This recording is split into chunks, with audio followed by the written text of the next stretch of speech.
Hello, dear viewers, and a warm welcome back to our channel, where we explore the most important stories shaping the world, especially those that touch the lives of the beloved British royal family. Today, we focus on a subject that has stirred deep emotion across the United Kingdom and beyond, sparking concern and compassion among countless people. The latest health update concerning His Majesty King Charles III. This is not merely a headline, it is a glimpse into the humanity behind the crown, a reflection of the monarch's steadfast devotion to duty even in the face of personal adversity. Before we delve deeper into this sensitive and significant topic, examining the king's recent appearances and the public discussion surrounding his well-being, please take a moment to show your support. Remember to like this video, share your thoughts in the comments, and most importantly, subscribe to our channel and tap the notification bell so you never miss our upcoming royal updates. Your engagement truly helps us bring these stories to a wider audience. Now, let us turn our attention to the heart of the matter. King Charles III, who recently celebrated his 76th birthday, has been navigating a challenging health journey since Buckingham Palace announced his cancer diagnosis in February of 2024. While the exact form of cancer has not been publicly disclosed, the revelation itself sent waves of concern throughout the nation, prompting an outpouring of love, prayers, and support from around the world. The king, who ascended the throne and was formally crowned in a magnificent ceremony in 2023, initially followed strict medical guidance to step back from public engagements for approximately 3 months after beginning treatment. Yet, in a true demonstration of his unwavering sense of duty, he continued to conduct state business privately, working diligently behind the scenes. However, in recent weeks, public concern has resurfaced following a series of appearances that have sparked renewed scrutiny. During a joint engagement with his eldest son, His Royal Highness Prince William, at the COP30 Climate Summit held in London on Thursday, the 9th of October, the king appeared noticeably thinner and frailer than in previous months. Observers and royal watchers alike commented on his visible weight loss and the overall sense of fatigue that seemed to linger around him. These observations, amplified by the event's global visibility, have fueled speculation and worry regarding His Majesty's health. Despite the rising public anxiety, Buckingham Palace officials have maintained a calm and reassuring stance, consistently emphasizing that the king is in good spirits and continuing his duties within the limits advised by his doctors. Their goal is to project stability and composure in the face of growing rumors. Yet, as is often the case in royal affairs, whispers from within palace walls tell a more complex story. According to reports from Radar Online, insiders close to the royal household have privately admitted that recent photographs of the monarch have caused considerable unease behind the scenes. One source, offering a candid reflection on the situation, reportedly stated, "The optics are impossible to spin." This stark observation captures the tension between the palace's efforts to reassure the public and the undeniable visual evidence of a monarch who appears to be feeling the physical toll of his treatment, a reality that cannot be easily disguised. It suggests that despite the palace's best efforts to manage public perception, the striking visual impact of the king's appearance speaks for itself, transcending any attempt to downplay or reinterpret the situation. The public, after all, believes what it sees, and what many have observed recently has raised genuine and heartfelt concern. This unease extends far beyond the palace walls. It has deeply resonated with royal supporters and ordinary citizens alike. Many devoted followers of the monarchy have openly expressed their worries, convinced that His Majesty's health challenges are now visibly apparent and taking a clear toll on his strength and vitality. This profound emotional connection between the public and their monarch lies at the very heart of Britain's royal tradition. When the sovereign appears vulnerable, that bond naturally transforms into widespread empathy and collective anxiety. According to reports from senior royal courtiers, however, the implications go even deeper than public sentiment. One insider offered a particularly sobering insight, stating, "They're quietly preparing William to step up fast.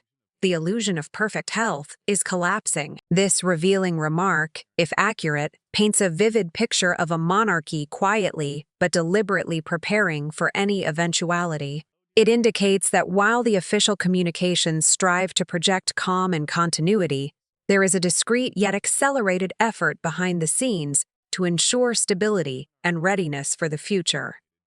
The phrase, "the illusion of perfect health is collapsing," carries profound weight. It acknowledges the immense pressure placed upon royal figures to maintain an image of unshakable strength and vitality, an image that even the most steadfast individuals cannot sustain indefinitely, particularly when contending with serious illness. Meanwhile, some royal analysts have voiced a more unfiltered, though equally poignant perspective. As one put it, "You can't Photoshop frailty. What we're seeing is the reality behind the crown. A monarch in decline." This observation cuts through any layers of public relations polish, suggesting that the recent images of the king reflect an unembellished truth. It serves as a powerful reminder that even a monarch surrounded by privilege and supported by the best care available remains subject to the same human frailties as any other person. The phrase, "a monarch in decline," should not be mistaken for criticism of His Majesty's ability to lead. Rather, it is a compassionate acknowledgement of the physical challenges that accompany both illness and age. It is a poignant reflection of the truth that the crown, for all its symbolism of endurance and stability, rests upon the shoulders of a human being. Looking back, the timeline of the king's recovery and gradual return to duties provides important context. The father of Princes William and Harry courageously resumed his public commitments in April of 2024, a moment that was met with relief and admiration by the nation. However, palace insiders have quietly confirmed that His Majesty's treatment remains ongoing and is expected to continue well into 2025. This extended course of care underscores the seriousness and complexity of his condition. It suggests that while the king has resumed several public duties, his medical journey is far from complete. Even so, his decision to re-engage with royal responsibilities while still undergoing treatment stands as a powerful testament to his devotion and unshakable sense of duty. King Charles, who was formally crowned in the historic year of 2023, had initially heeded his doctor's advice to step back from public appearances for roughly 3 months after beginning cancer treatment. That period of recovery was vital, yet even then, he continued to work privately behind the scenes, quietly fulfilling his role as the nation's constitutional anchor. This decision was medically sound and deeply sensible, prioritizing His Majesty's recovery while still allowing him to fulfill his constitutional responsibilities. Even during his period of public absence, the king remained engaged behind the scenes, managing state affairs privately and ensuring that governance continued smoothly. It was a delicate balance between personal health and public duty, one that King Charles has handled with quiet determination and grace. A particularly moving and revealing moment came on the 3rd of September this year, during His Majesty's visit to the Midland Metropolitan University Hospital in Smethwick. While speaking with a 73-year-old cancer patient named Matthew Shinda, the king offered a rare and heartfelt glimpse into his own journey. With characteristic humility, he shared a brief but powerful update on his health, saying simply, "I'm not too bad." Those 4 understated words resonated deeply, bridging the often distant divide between monarch and people. Mr. Shinda, who is currently undergoing treatment for prostate cancer, spoke with the king about the serious issue of diagnostic delays that so many patients face.